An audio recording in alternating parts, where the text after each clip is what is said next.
ఏర్పడింది. ఇవాళ రికార్డులన్నీ సరిచేయడం కోసం ప్రభుత్వం ఏదైతే రాజముద్ర ద్వారా పట్టాలు ఇచ్చే కార్యక్రమం కానీ పాస్ పుస్తకాలు ఇచ్చే కార్యక్రమం కానీ అమలు చేస్తూ ఉన్నాం.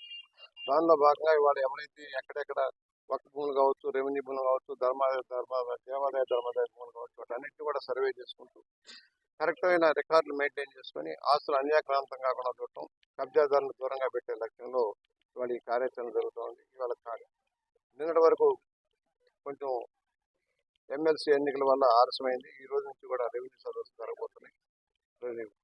నెలాఖరు వరకు 28వ తారీఖు దాకా కూడా ఈ కార్యక్రమం జరుగుతుంది. ఖాతాలో 2 రోజులు నడుస్తుంది. ఇవాళ అనేక సమస్యలు ఉన్నాయి.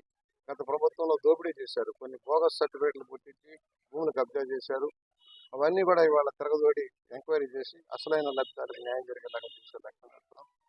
నిషేధిత భూములు ఏదైతే ఉన్నాయో వాటిని కూడా కబ్జా చేశారు.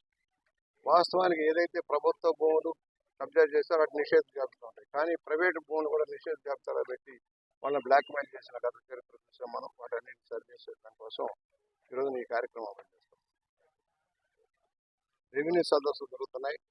గత ప్రభుత్వం హయాంలో జరిగిన అక్రమాలన్నీ కూడా వెలుగులోకి తెచ్చి వాటిని సరిచేయడం కోసం ఏదైతే సర్వేలో జరిగిన లోటుపాట్లు కానీ రికార్డులో నమోదులో జరిగిన లోటుపాట్లు అన్ని సరిచేయడం కోసం ఎవరైనా ఆక్రమణదారులు ఉన్నారా వాళ్ళని తొలగించి మళ్ళీ అసలైన యజమానికి భూములు అప్పచెప్పే కార్యక్రమం కూడా దీంట్లో ఉంది.